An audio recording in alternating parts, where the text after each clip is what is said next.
It's clear to say that one of the biggest media juggernauts that has come into more mass appeal as of recent years is of course the realm of animation. And while there's all different studios like Disney and Pixar, Sony, Aardman, Paramount, Laika, and many other companies that will make their own unique forms of animation, creating new ways of animations like CG, hand-drawn, stop-motion, and even multimedia, and of course with enriching stories and some lighthearted affairs, there is a studio that would be one of the more newer companies compared to the others, and that's of course with the studio of Illumination. Now since 2010, they have delved their hand into the realm of filmmaking of animation, from concepts of similar nature with what do pets do when their owners are not around, a singing contest with animals, a one-off live-action animated hybrid of an Easter bunny that wants to be a rock star and is possibly voiced by a possible sexual predator, adaptations of Dr. Seuss's classics that either missed the point in marketing or even case most recent with the world-famous mustache overall Plumber Brothers, which was the first review I actually did on this channel, which you can check below. I'll be seeing more Avengers soon. But today, for this review, we are delving into the newest entry in the series that has started all for this company about villainy and created the one character group that has taken over the internet and Facebook memes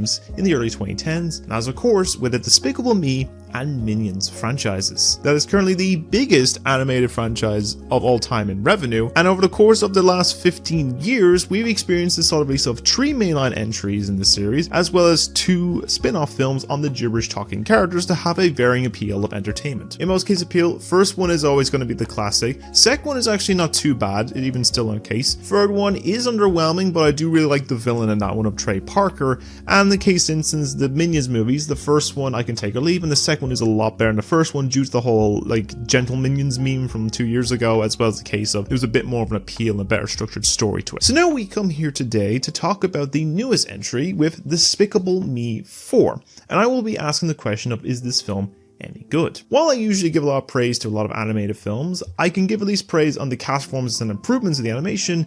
This film is unfortunately very disappointing and probably the weakest of one of the weaker anime films this year, and probably the weakest in the series in general. But it's not the worst one from this year. I think Megamind 2 and Saving Bikini Bottom have taken that reign as the worsts. And I'll be delving into my issues and problems with this film here below, as well as give some praises.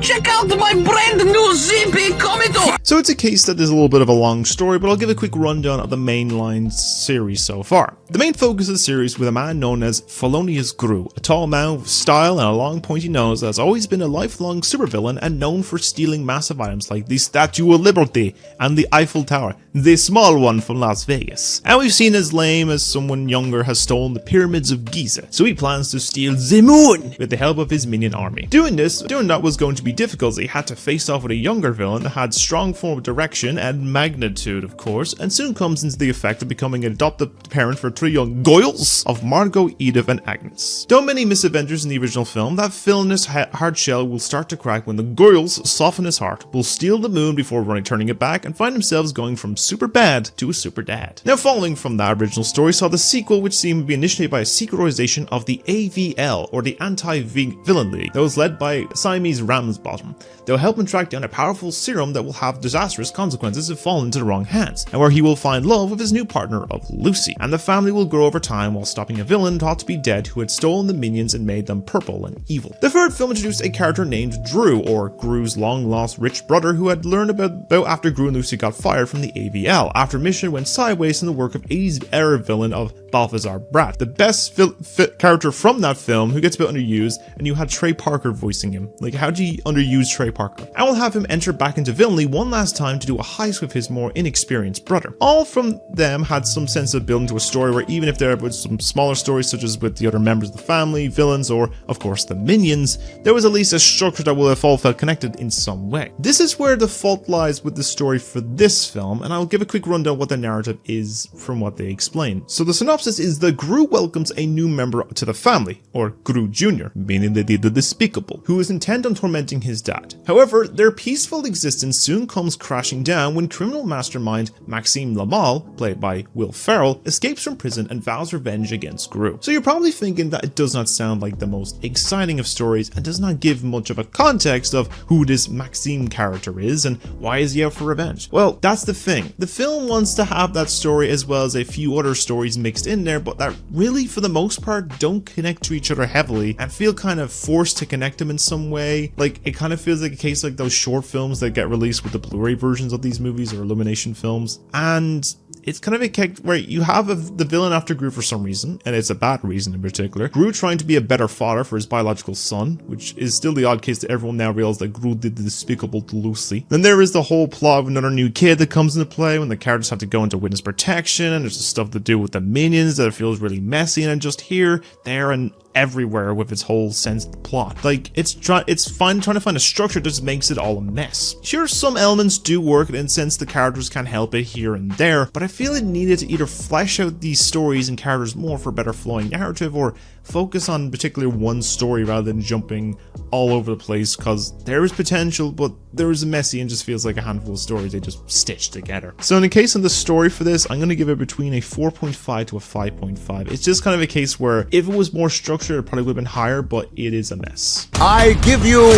the Mega Minions! Now, as I mentioned, of course, this series has seen its fair share of characters here and there, and this one has its group of familiar faces and some new additions that all come with a bit of a mixed opinion of characters, and I will give my thoughts on each of them now for this film in particular. Okay, let's start, of course, with the main character of the series, and that is with the main tall, bald man himself of Felonious Gru. If there's anything I can say of a positive aspect of this film is that they actually at least give a bit more of a focus on Gru for this film compared to the others, as in the case he helps drive it, and is a focus for most of the smaller narrative stories in this film in particular that help connect them in some way. He has come a long way from a supervillain to an anti-villain, and that is a bit of a spy in the process. In all sense, I can at least give the effort that could with the character in this film in particular. He gets a bit more, he's clearly cared for more compared to a lot of the other ones in this film, but we'll get to that. You just have a sense that he has seen his character grown up a lot in the franchise. In all sense, I can at least give him the benefit of being the most likable character, and I will say props to Steve Carell for still making an effort with his voice and performance overall, and if given a more structured film and narrative, it would have worked even more, but I'd say he's probably the best character in this film. Okay, let's talk on a character with a big return for a certain voice actor, but was pretty much wasted, and that is with the new villain of this film, with Maxime Lamal and his partner of Valentina. The basis of this villain is that he has an interesting aspect that he's gained some new control of power, but cross-species by transforming himself into a form of a humanoid cockroach, and the concept that seems interesting, but after the first few minutes of the opening, they barely really do anything with this too much. They bring it up once more, probably maybe 20-30 minutes in, and then near the end. That's really all we get with this whole concept. But it just feels the case that they don't really do anything too much with it, and the villain just feels like a really lazy afterthought, as he really does nothing in this movie. It's a shame because they got Will Ferrell for this, and this being the second time he's voiced a villain in an animated film, and because they didn't get him back for that bad sequel of Megamind earlier this year, which I'm not counting as canon, then I feel they wasted his usage on not being much of a menace, which was kind of similar to Balthazar, but at least with that villain they gave him such a unique personality that even if they disappeared for a fair chunk of that film, here they just do random gags, show up to face Gru, and it's over within like 5 minutes. The film is not long anyway as well, so it's that kind of case. The whole instance as well is that why he has a vendetta against Gru besides the bit in the beginning of the film is just really dumb. I would want to say it, but I don't want to spoil it. It's just really stupid. It's probably on the same level as the stupid twist for Saving Bikini Bottom in that regards. I don't know which one's worse. Also, to add it to as well, his partner or girlfriend also really adds nothing to either. She has a thing for him and puts up with his plan, but that's all we get from her, and it just feels a bit underwhelming. Maybe the case of the multiple narrative stories made them underwhelming, but it's hard to tell. But I wish they gave him more of a better presence, because this film was very disappointing. Could have had a lot of potential, but is definitely the weakest of the series so far. Okay, this one is also one that I'm not going to give too much to talk about, but we're talking on the Goyles of the film, which is with the three younger girls of Margot, Edith, and Agnes, and Gru's wife of Lucy. So maybe me, but it seems with every film besides the one they are introduced in, that these characters don't really get much to do in the following films, as the three young girls only really had the massive focus in the first film, and a little bit in the second, but by the third film onwards, they really feel like they've just been forgotten in this series, and it's no exception here either, in particular. Most case with the three girls that they really don't get much presence, as they are overlooked with the new child in the house, which I will delve on to in a moment, and they probably have one focus scene mainly for Edith and Agnes with a karate class that happens for like a few minutes, and that's all, and doesn't really add much to it. As for Lucy, she has a little bit more presence here and there with Gru, but also takes a fair bit of a backseat for most of the story. It's kind of because the case of when they go to witness protection with a new occupation that leads to a whole ordeal with a woman, that she messes up something with her hair and leads to a bit of a confrontation in the supermarket, but that's all that she really has in this film, and I thought she would be more with Gru, or raising Gru Jr. more in this film. And one aspect I felt they missed an opportunity on is with another character I will talk on by the name of Poppy, but they could have easily morphed her character story into one of the girls to give them something to do, but I'll mention with that character of what it is. But overall with these characters, it really feels like they do not know what to do with these girls, and hopefully if an inevitable film happens, which likely case if they're doing a third Minions, it most likely will happen because this movie makes money, and it'll probably case apply with other aspects of that. They will also case for some reason announce they're not aging up the characters, so they're doing The Simpsons, which just makes it really questionable of how long this series has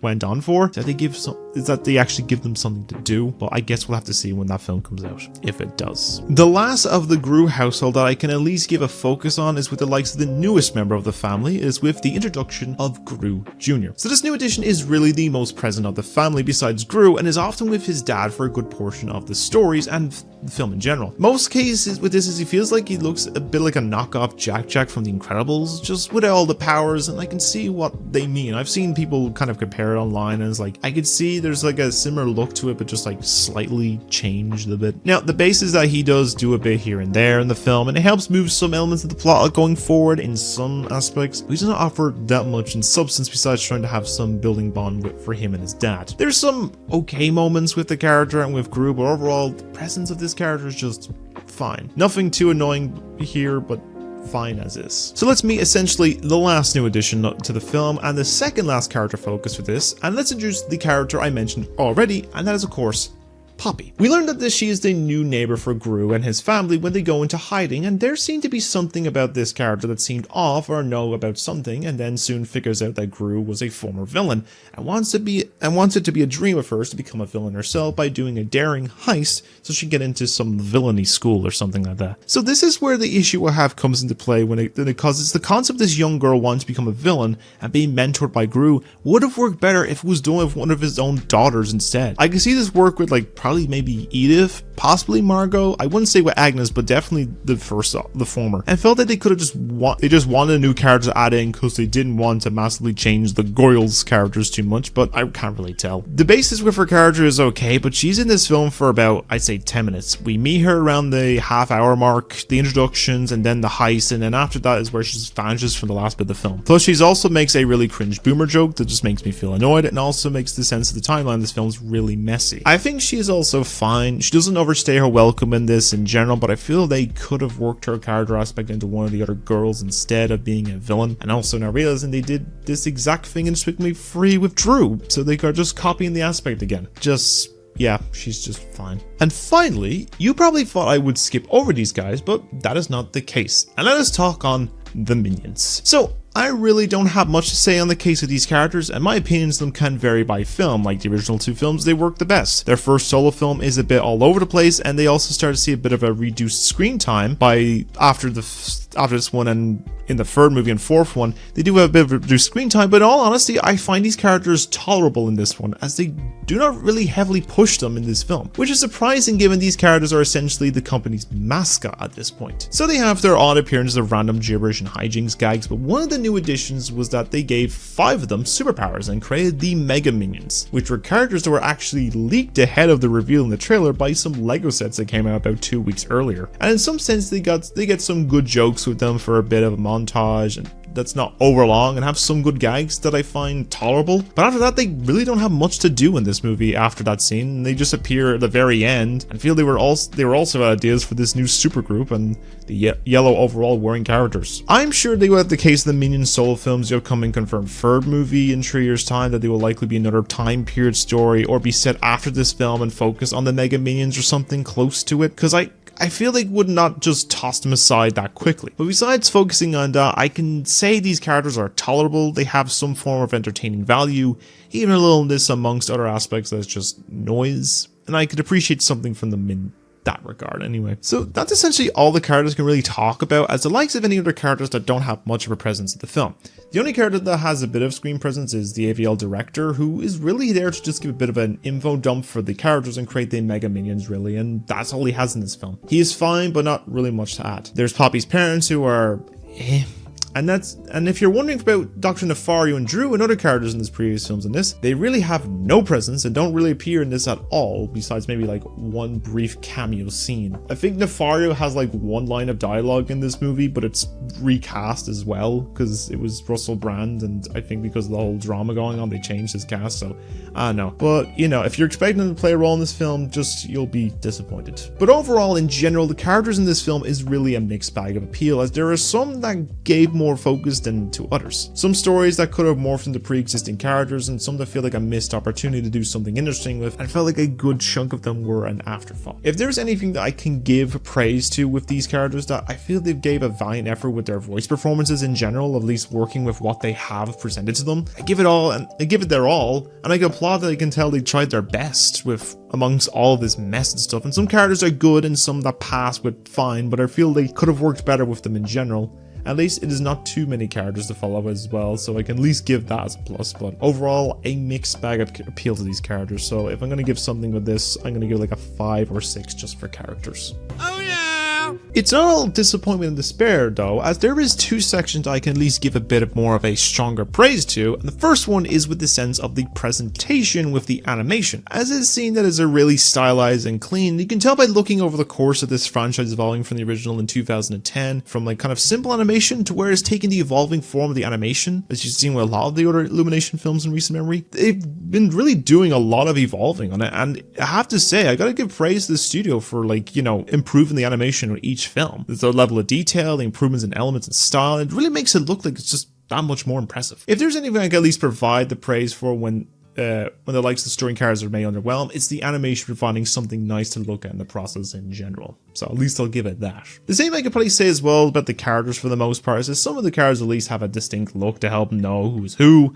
Like you see the small pill-shaped things with arms and legs, you know they are the minions. Someone with a tall build with long legs and pointy nose, it's Gru, or maybe Drew or something. And as something is said for most of the other characters. The only one that I would have probably be confused with another form of character is of course Gru Jr., as I mentioned, because he may be seen as just like a normal baby, or a case of looking a bit too similar to Jack from The Incredibles, and some feel a bit too simple or elaborate of a style, but it's very few and far between.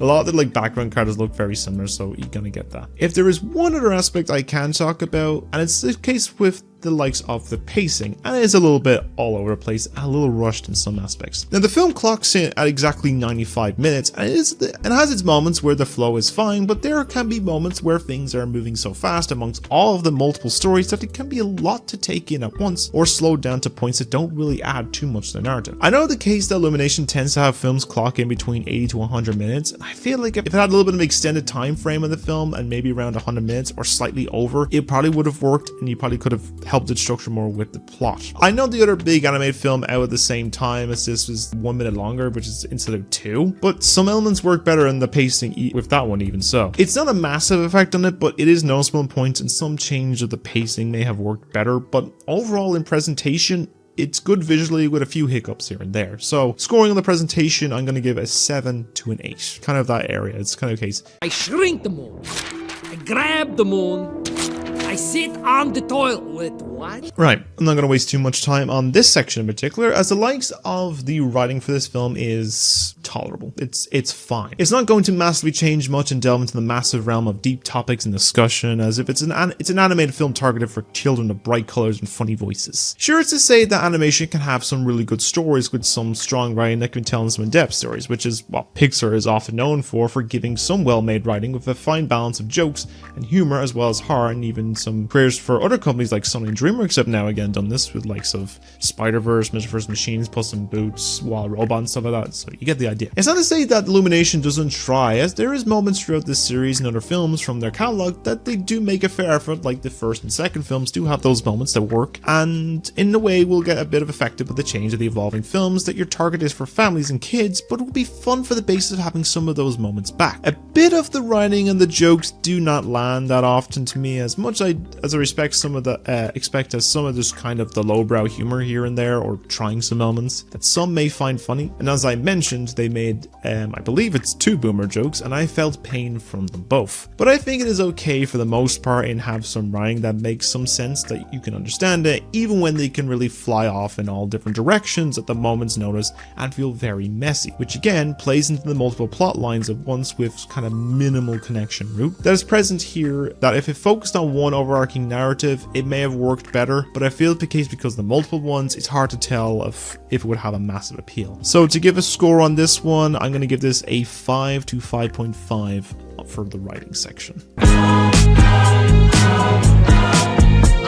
But as I mentioned, of course, there was one other aspect that I can always be surprised of going off hard with these films in particular, and that is with the music for this film actually does really go well and does slap. The score for this film, composer Heitor Pereira, has some elements of the last films with the theme and classic tones sprinkled throughout the appeal and work well for the likes of the setting for certain scenes when it's used in general, and he seems to prove that he has some clear love for this series. As for one other aspect of this film that I can talk on with the section is the basis of the new song from long-time Illumination collaborator of Pharrell Williams, who has come along and dropped this film's title song of Double Life, and it has a good beat and there are some strong moments in the song for sure, and works well for the film's opening scene of Gru driving a flashy car up a dangerous mountain road. I think it does go well on the likes of the track itself. The other licensed tracks feel a little bit hit or miss in its place. It's similar to like what I said about the Mario review, where it's the case that the classic songs of Mario worked the best, but the licensed tracks just feel really out of place. Because the case is this film has a lot of mixed genres, from like BTS to Dragon Force, Led Zeppelin, and Right Said Fred, and even the likes of getting the rights from the theme of Terminator for one particular joke scene, but it feels a bit odd. And I mentioned as well in another Illumination review, as I already said, it is distracting to focus more on the original tracks, original songs for that film, instead of going to licensed tracks, but I guess they will try as much as they can until it works out properly for them. But that's my only case. So scoring this wise as well, I'm going to give a 7 to an 8 for music. So that's the highest praise in the areas. Right, it's a case like every review I do that I tend to, of course, give my thoughts on the critiques I have giving it, and while I have given my thoughts on some of them already in the sections above, I want to just at least compile them all here in general just to give an idea of what the issues are. So I'll start with mix of story and writing. I am combining these two as just one option, as they do blend together in its capacity as it delves into the issue that will come from it, and as the story is all over the place. I mentioned the narrative of this film feels like a few of those mini movies that are bundled with the home releases of these movies that vary around 5 to 10 minutes in length. The issue that comes with it is that it feels like they just feels all over the place with structure. You have a double life story in one element, family bond in the next, a revenge story, a heist film, and a superhero film, all mixed into one, that it becomes a bit muddled as to wonder what connects them in a way and what feels like this would fit more in a separate film or a story arc in a TV series, which can also feel what this film feels like as well. It feels a bit like a TV series pilots. There's some kind of sense. If it was focused on one of the stories or mix in one or two elements better from the other narratives and focus on that with the characters, then I feel it would make more sense of a better flow. And with the writing that jumps all over the shop, that it becomes muddled, but maybe it was a throw everything at the wall and see what sticks kind of narrative, but who knows. Okay, next is characters. This one is with the basis that you do have a lot of characters in this, but I feel they didn't really give much of them that much of a character besides Gru, a small section with the minions, and Maxime at first, but it gets lost in trying to have some compelling character arcs for most of them, with Maxime being a very weak villain and motivation, the daughters and Lucy not having much to do at all in this film, Poppy, who is fine but could have morphed a bit of her story of one of the Goyles, and the baby being okay with not much to add to it, and that's some other characters not even in the film after being a presence in the last few movies. I think it's a case going forward that some development for these characters and explanations for the absence of others would need to be addressed and focused on, but it's kind of hard to tell with this for the series in general, like where they're gonna go. Like they probably won't acknowledge most of this and just do more funny stuff with the minions for the next movie or something, so I don't know. Alright, next then, presentation. This is mainly just with some elements of the character designs that one or two look like a copy of previous designs, or other ones are not really that like appealing. They just look all the same. And the other element is of course with the basis of pacing, feeling rushed in some regards and slowed down in others, and I feel if given a few more minutes or so on some elements, that I think it would fix the pacing issues from that in kind of some regards. Lastly, case instance is just music. This just comes down to the aspect of the licensed tracks where some of them just feel a little out of place and here and there with its odd choices and not much connection to the plot, or just used to fit a scene that has no real benefit much of the time. If it was more of a focus on the music for the film, like the score and the music from Pharrell, then I can see it appeal more, but mainly on the odd selection just in general for this soundtrack is just a bit odd. But those are just some of the issues with this film that I could at least pinpoint in the case, but if they were fixed, it probably would have been a lot more of an appealing of a movie, but it just came out as a messy outcome overall. So let's just round this up. I like it, but not a lot. So in conclusion, in this overall outcome of the project, the fourth mainline entry in the Despicable Me franchise feels a bit messy and all over the place in some regards, with multiple stories at once, underused characters and villains, and other elements in this series that will make it one of the more weaker entries in the series. Probably close to the original Minions film with the mixed appeal in some regards. Do I think it's the worst Illumination film? No. It is one of the weakest in the library of films, but I have to give the CGI live action film of Hop as their worst, and this has some good elements from visually appealing animation,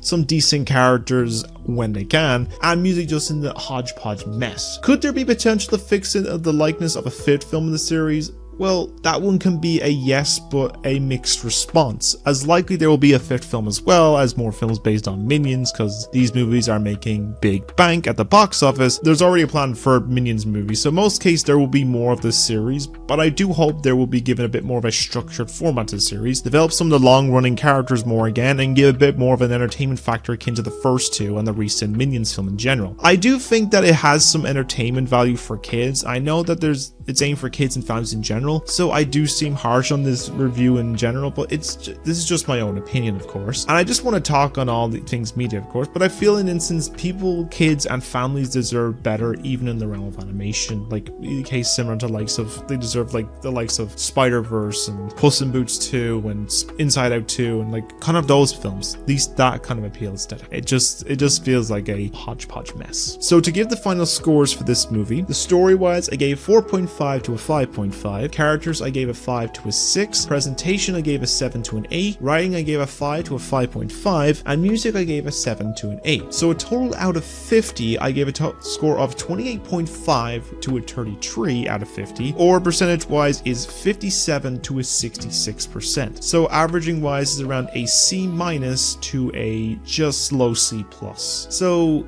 kind of okay, middle ground kind of thing, but that's what I just get from this. But through all of this in particular, I would like to know your own thoughts on this film, and if you have seen it and would like to know your own opinions on it. Did you like the film a lot more than me? Did you hate it? Or are you kind of indifferent about the whole ordeal? Let me know what your thoughts and opinions are about this movie down below, in particular why you liked it, why you disliked it, what you could have fixed and felt improved, and tell me your own reasons, as I'm always happy to read them and like have a conversation with all. But as always, I'm gonna leave it there, and I hope you all stay being wonderful people and have a great day every day, and I will see you all in the next review. So take care, and I'll see you all later.